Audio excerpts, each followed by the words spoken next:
Okay, so I've opened up 3D Studio Max Design, and I'm just going to give you an overview of the capabilities of the program, focusing on modelling, and then maybe a little bit on materials and lighting as well. So you can see here we've got a drawing area which is similar to most of the CAD programs you've been using, but it starts in a 3D view, unlike Revit and AutoCAD, where you begin usually in a 2D view. But the view controls are very similar. Hold down the wheel to pan and roll the wheel backwards and forwards to zoom in and out. And then down in the very bottom right corner, probably the first button you need to know about is the viewport toggle. So very bottom right corner, and that toggles between having the active viewport maximised or showing you the other 3 viewports as well.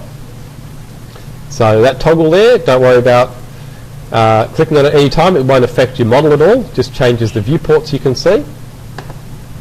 So by bringing the other 3 viewports back, you'll see when I make things, you're going to see them in all of those viewports. So you see then on the right hand side you have this command panel, which is a bit different to the other programs that you would have used. That's where most of your commands come from. But you also have a toolbar at the top, which gives you lots of different options, and especially modifier and selection tools. And then above that your menus, which give you access to most of the different tools in a different way. But I'm going to start with the command panel on the right and begin with one of the most basic objects that you have on this Create tab, and that's Box. So here you'll see that Box tool comes up, and you can then just click and drag in any viewport. I'm going to do it in the viewport I started with. Just click and drag, and that'll make a shape on the ground. So it usually begins with a 2D version of your form, or the base of your form. So once you've clicked and dragged, then you can release and move the cursor usually up to give it a height. And you can see it's creating that form in all of the viewports, or showing the form in those viewports. So we can see it from above in the top viewport, and then from the side in the left and the front viewport. So I can pan and zoom in any of those views. And then the size of that you'll see over here in the command panel. The little trap to watch out for there, if I right click or do something else, that's going to disappear. But don't worry if that happens, you can always click on the second tab, which is your Modify tab. So the first tab, it's a bit like your Draw menu in AutoCAD, that's what you use to create things. The second tab, your Modify tab, is what you use to modify things. And all of those properties I had in the Create tab previously come up now in that Modify tab. So we can see the size there, 10 by 13 by 25. But we don't know what those numbers represent. So right away I'm going to go to the Customize menu, Unit Setup, and I'm just going to click on Metric and set that to millimetres. And then OK. And now you can see those numbers have changed. Before they were actually effectively inches. And so now we've got 278 mil by 354 by 654. So I can type in some numbers there. I can make that say 100 by 100 by, say, 2000. So about the size of a door jamb. I can pan there again and see that more clearly. And bring that viewport back so I can see that. And then another option key that's different to AutoCAD and Revit is Alt. So in AutoCAD and Revit, do you remember the option key you used to orbit? Shift, that's right. So Shift and the middle mouse button is your orbit shortcut, but in 3ds Max it's Alt. So Alt and the middle cursor, the middle mouse button, is the one used to orbit. And so I'm just going to then, with the length, width and height there, click and drag on the what's called the spinner, those arrows that are next to that length. And you can see there I can interactively change the size. So you can type in numbers, or you can just use those values there in a more arbitrary way by dragging on the spinner. And you can hopefully see 3ds Max lets you model a little bit more intuitively and in a free-form way than most CAD programs do. And so I want to then maybe look at how I can change this shape into something that I can use, like I said, for a screen. So I'll maybe make it have less, well, I'm going to reduce the length there, which is going to make it narrower, maybe the depth there. And at the moment, you can see when I select this, it's giving me an X and a Y axis and Z as well, which are kind of greyed out. I know they're not quite grey, the Z is grey, but the others aren't quite. When you see it like that, it means you can't modify those. So that's on your normal selection mode up here, which you don't use very often. 3ds Max, you tend to use these above, which are move, rotate and scale. So if you remember those tools in AutoCAD or in Revit, they're common modify options you have. In 3ds Max, they're also your selection tools. So move probably being the most common one. If you click there, you can see the cursor changes to, or the gizmo, the icon, changes to X, Y, Z with these coloured axes. And you can click on those, just like in mass modelling in Revit, and use them to move things around. So Z as well. You can do combinations of them, but I'm just going to do those individually. And so to make those copy, you simply use Shift. So if I hold down Shift and then drag on one of the axes there, it's going to bring up a dialog box and ask for a number of copies. So I'm going to maybe say 6 or something, and I've easily duplicated those. It's that easy. So I can go back and make another box. Again, just by clicking and dragging on the ground. Bring it up. And then, again, I've just used right-click there to finish. And so right-click in 3ds Max is a pretty common option key. And it doesn't do anything other than either complete your command or bring up the menu. So don't be afraid to right-click if you're not sure what to do. And then I'm going to click and drag, and this time on the Z-axis, bring this up. With Shift again, and I'm leaving it on instance, and I'll put in the number of copies there that I want. Okay, so I've got a basic screen pattern there, but I might then want to go back and make these lower. Go back to the Modify tab, and I can bring those down and notice it's adjusting all of them because I copied as an instance.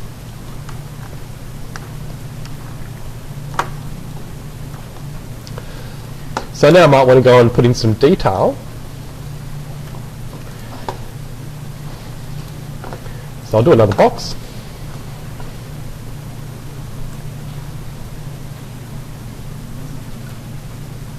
In fact, I'm just going to do it out in the front so you can see what I'm doing. I'm just going to click and drag there, make another box there, bring it up. And so if you've used the mass modelling tool in Revit, you'd already be familiar with working with vertices and faces and edges. Any model you create in 3ds Max, you can make work that way. All of those options came from 3ds Max. So if you've put the time into learning the mass modelling tools, you already know a lot of the modelling options in 3ds Max.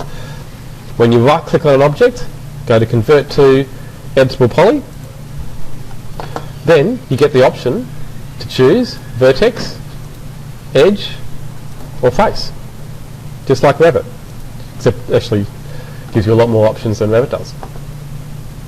So with Vertex, I can make a window, back to Vertex, window here, choose all those vertices.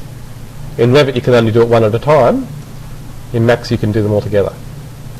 So I can pull any point around, so I could make these into a totally different shape, but I'll just do it like that for now. You can do it in any view. So it's complete free-form modelling. You can really do any form you can think of. Literally any 3D form that you see in the real world, you can make with a program like this. So I've got a basic crossbar there, and can easily put that in and then go back and refine that. So these are just basic, very basic geometric forms, but just to give you an idea how flexible it is, and you'll probably be aware even doing something this basic in Revit can be pretty fiddly. And so then I could flip that or look at making it into a more interesting form. But that one I might just flip for now, so we can use the mirror tool. So you have a lot of the same icons you do in Revit. You can see there mirror and align use the same icons as in Revit. Let's turn on the instance option there. So I've got a basic crossbar, and then just like before, I can duplicate those fairly easily.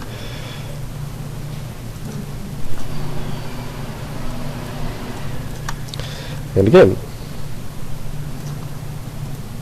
Oops, I want to do more than that. So how many do I need?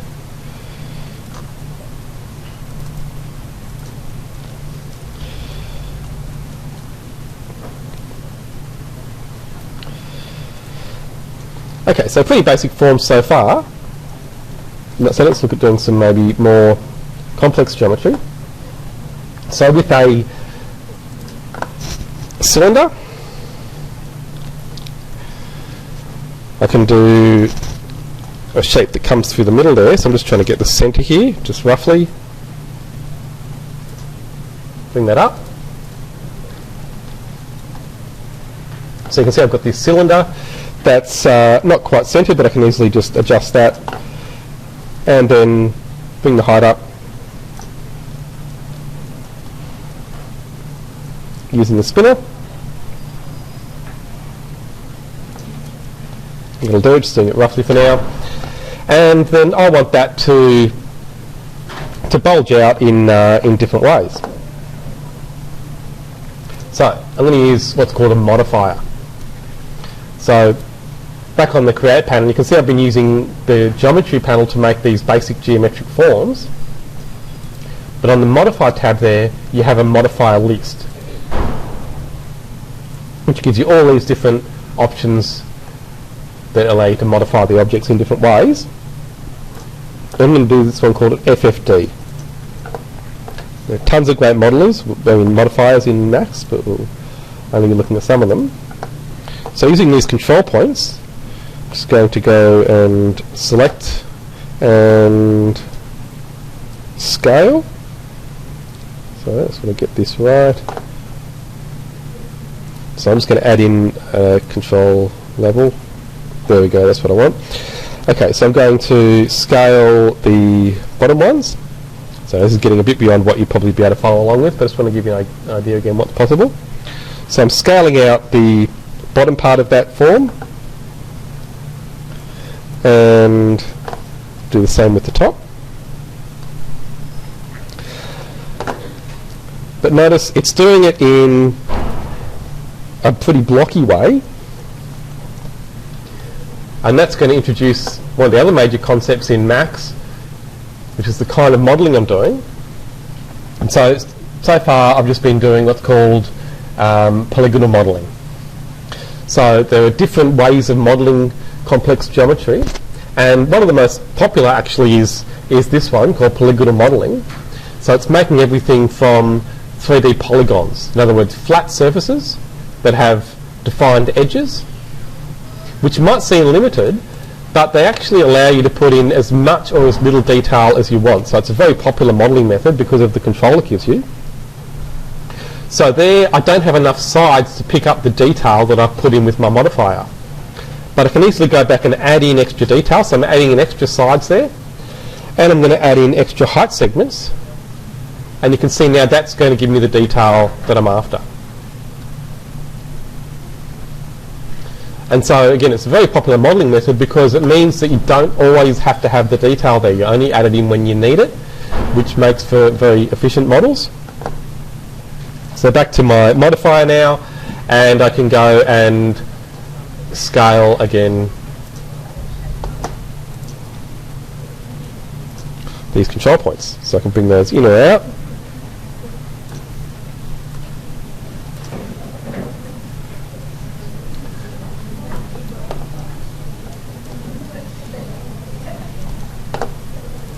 And of course I can go back to the original cylinder and reduce the overall radius.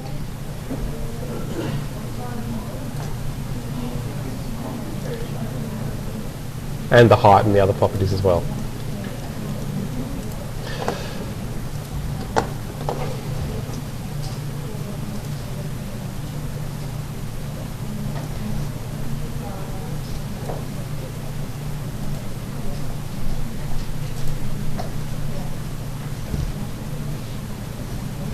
Okay, so that might do for now.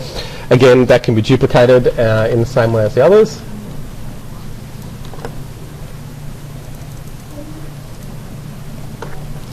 And then when we modify one, they can all be changed.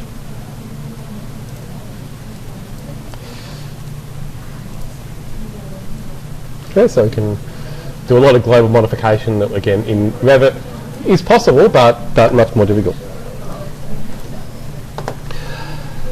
So then one other little example I can show you is the array tool. So I might want some sort of pattern that's overlaid over this. So I'll use I think the cone tool, and maybe I'll just do one off to the side. Actually, it's not really going to relate to that pattern that I've done, but I'll just do one over here.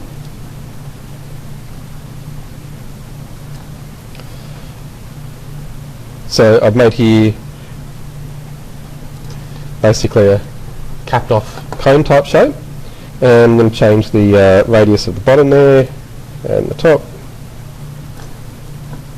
maybe the height a little bit. And I'm going to apply another modifier. I'm going to bend that a little bit.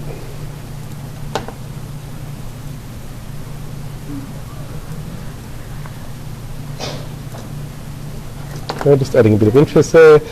And then maybe get a bit more height, so a bit more detail for the height. Okay, so now I want that to be repeated in a pattern to create a screen type form. So I'm going to use the array tool in 3ds Max. It's a 3D array as opposed to the array in Revit, which is basically a 1D array, really. In AutoCAD you have 2D array, but Revit only gives you 1D array, but it's parametric in Revit. So in 3ds Max, again, we've got this array tool. I'm going to turn on preview, and I'm going to increase the Y value there. Oops, going the other way. And I'm going to change it to a 2D pattern. And sorry, I'm going to leave Z for the first one and change the Z here. And increase my count, of course, so we get more. So I've got there my objects repeating in a pattern. But again, because it's a 3D array, we can change other properties as that is incremented. So I can rotate around the Z-axis. So we can have them all rotating as they're copied. And again, just do things that aren't even an option with a CAD program, and experiment with these forms. So using it often in a pretty conceptual way, and just experimenting in the same way you do when you model by hand, rather than having to define the actual building elements from a construction point of view at an early stage before you even know what design effect you're trying to achieve.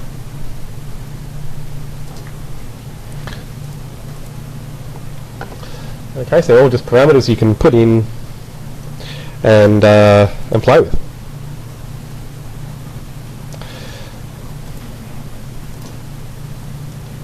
Okay, so the array tool could be a really useful tool as well in the screen project that you're doing.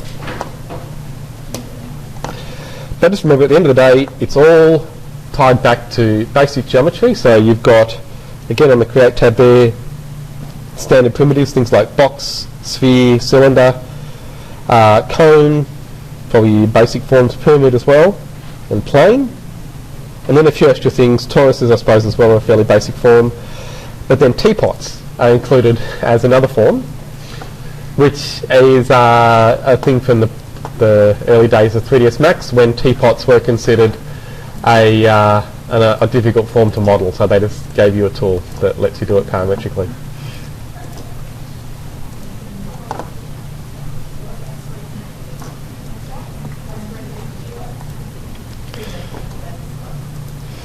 And yeah, so you can array those, obviously.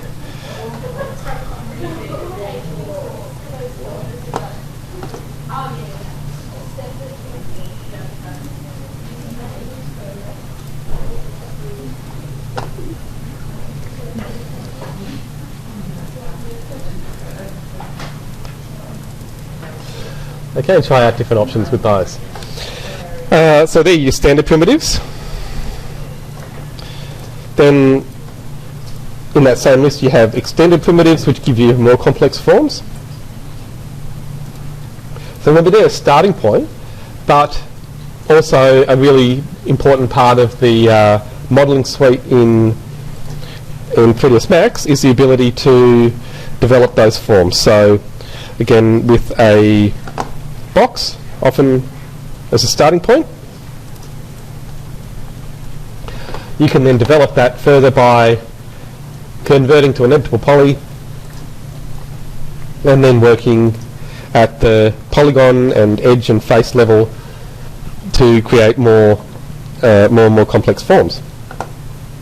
So you can bevel maybe from here and start modelling off that starting initial basic form. So I don't think the primitives are all you have. You can take them a lot further and convert them into almost anything you can think of. And there's no limit really to what you can do. And most of the detailed models you'll see for games and other things where 3D models taken to a fairly high level these days would begin with something like a box or a plane, and then they just develop it up using those editing tools. So again, those are your modelling tools. So I'm just going to quickly save this file, and we're going for time. You've got plenty of time, so I'll just give you a couple more little examples.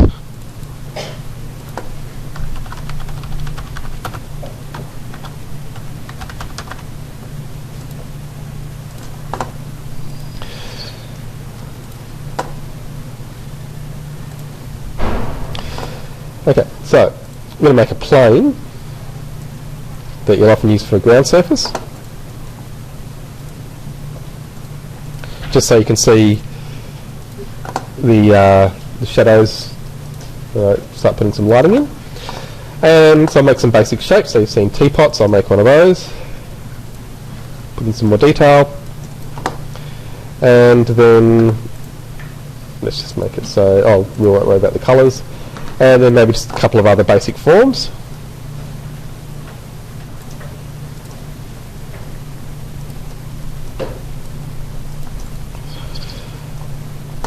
And maybe a couple of extended ones, so a chamfer cylinder.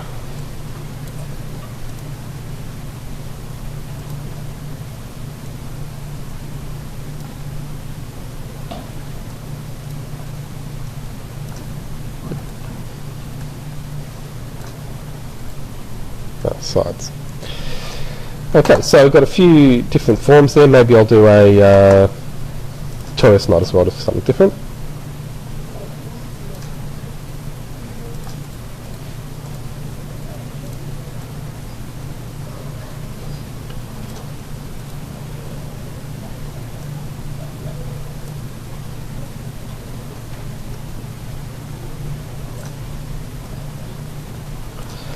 Right.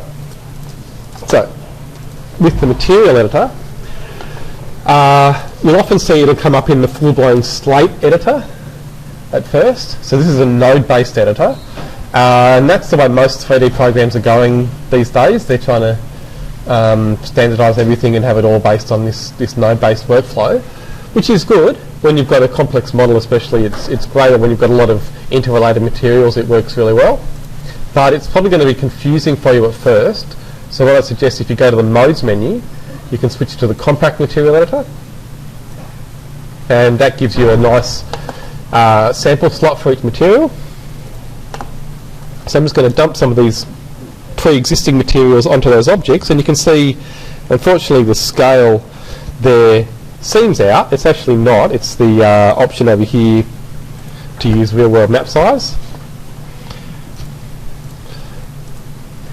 So that's probably the main difference when you work with 3ds Max. You have different ways of setting the scale of your material. In Revit, it's all pretty well done for you, but in these programs you have to know how it's controlled at a basic level, and so that's what I've just done there. I've just adjusted the size there. Maybe we'll make it a little bit smaller.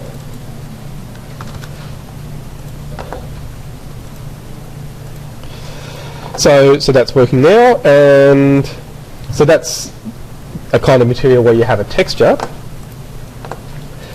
But remember, you've still got access to the material library that you use in Revit. So here, just minimising this so you can see that, we've got the Autodesk Material Library. And it's the full library, not the one you have in Revit, which is a cut down one. And so there, in that Autodesk Material Library, in site work, you've got there things like grass. And so I'll just grab one of those and assign it there. That's actually not a very nice one, so I'll get, so I meant to get the Bermuda. Yeah, that's the one I want. And we'll put that on and show it in the viewport. So you can see there that I'm showing those maps in the viewport, which is something you can do in Revit, but it works, again, a lot better in 3D programs. So the glass I'll use on the cylinder there. Maybe we'll put a stone.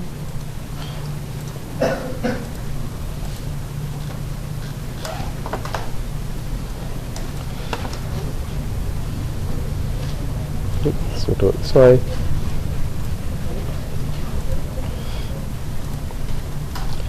So again, we can see the scale there, and as we adjust it in the viewport, you can see the size change.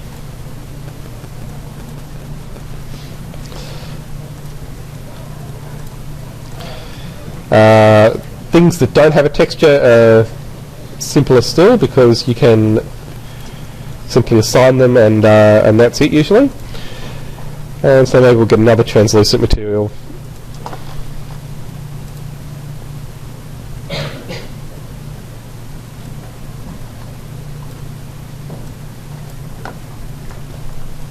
Okay, so we've got all of those materials assigned.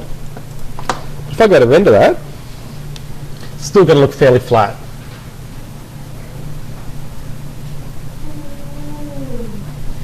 So the other major aspect in any 3D program, aside from modelling and materials, is lighting.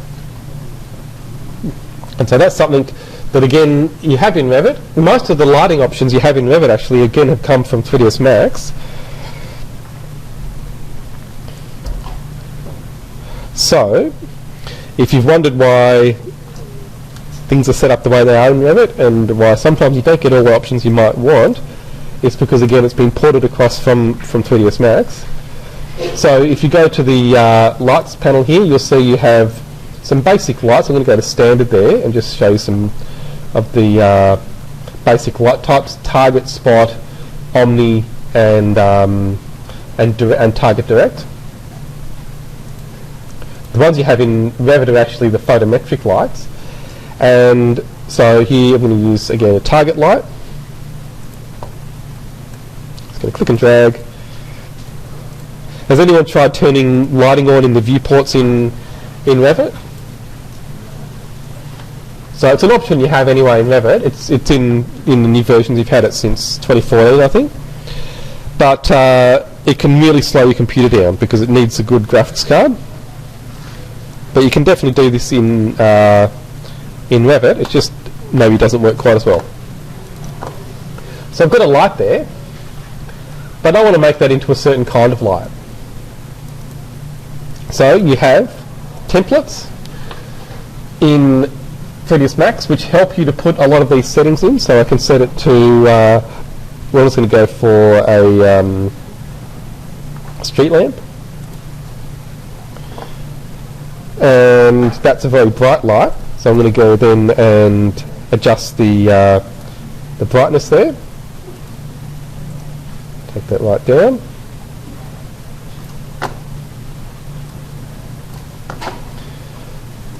So it's very bright. I might just type in the number I want.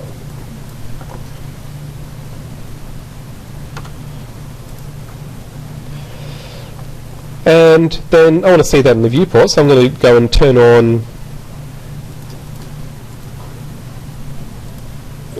scene-based lights. Well, you've got to be unrealistic. And then set it to illuminate with scene lights. And there we are. So now we can see the shadows in the viewport based on the lighting that we have. Got to set the exposure before I can render that.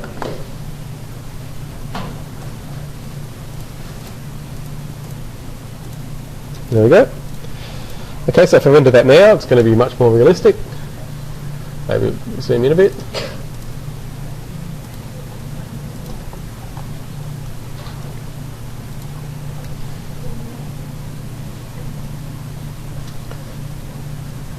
It's still very bright because I used that street light as a starting point.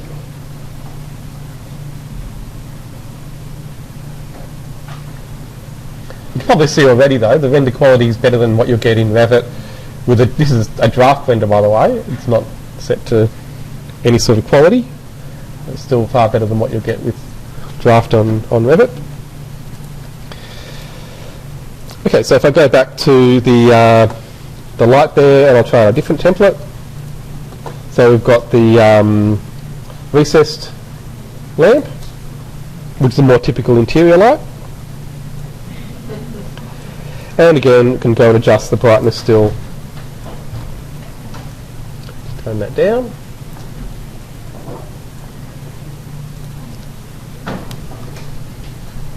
Oops, I've left it zoomed out. If I'll just zoom in there.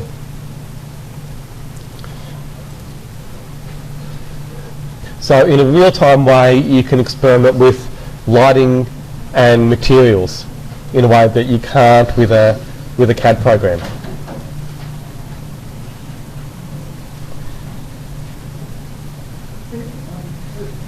Yes. But if you had some sort of interior space with this, can you actually move into space? Oh, absolutely. Oh, of course, yeah. So at the moment, we're only zooming in and zooming out from one center. Oh, yeah, you can view from anywhere, really. Yeah,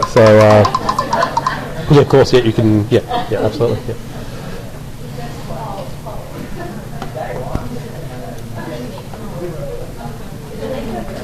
Okay, so very capable programs. Animation's the other major aspect, but I might give you some examples of that later. And so then another thing to try to get started though, and the final thing I'll show you, is bring in a Revit model as a starting point. So you may have seen already, but you have on the main menu the option under Suite Workflows to take your file straight into 3ds Max. Okay, so I'm just going to again just save this, and this will be the final thing.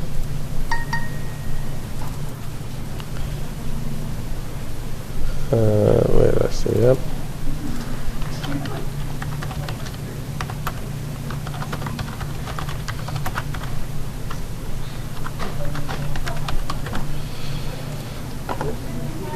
Okay, so let's just reset. What?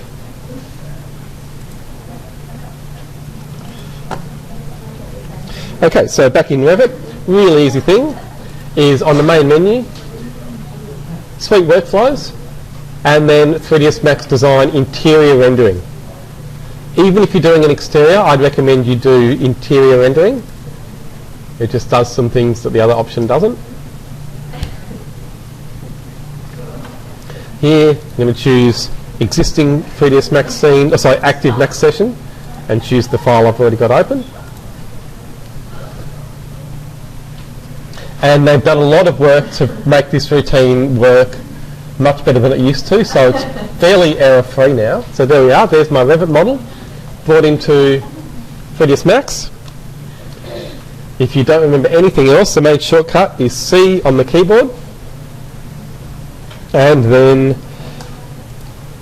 you can even just go straight to try a render and see what happens.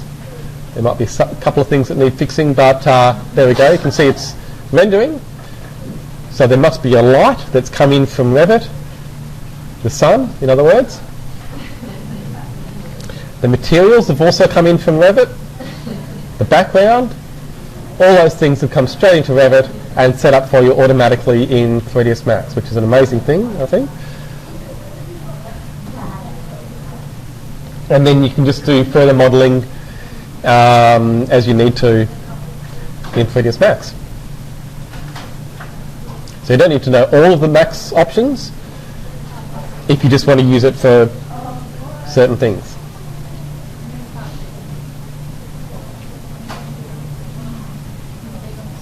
Okay, so you can see it's taking a little while to render there, but that will finish before too long. I don't know if I'll wait for it to finish, but you can see already those parts have rendered. And I'd need to adjust the exposure anyway. I did want to get some of those materials, but you can see there, that column there, clearly metal. And I can just tell there that the chairs are coming up as timber. So again, that's all coming in from Revit.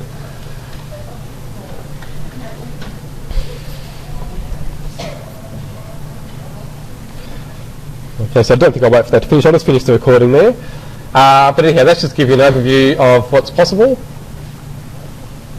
And make sure you're aware it is by far the leading program used for professional 3D work in interior design and in architecture. Revit will only get you so far if you want high-end 3D or if you want detailed 3D models. It's not really a program designed for that sort of work. It's designed to do other things as well. So as well as the 3D modelling you've been using it for, the construction detailing and the other things that Revit does really well, what the program's designed to do. If you're looking at visualisation work primarily, there are other tools that are just as important as Revit, not more important, like 3D Studio Max, that you need to be aware of, as well as the rendering programs, Mental Ray being the one we're using here, but there are others to think about as well.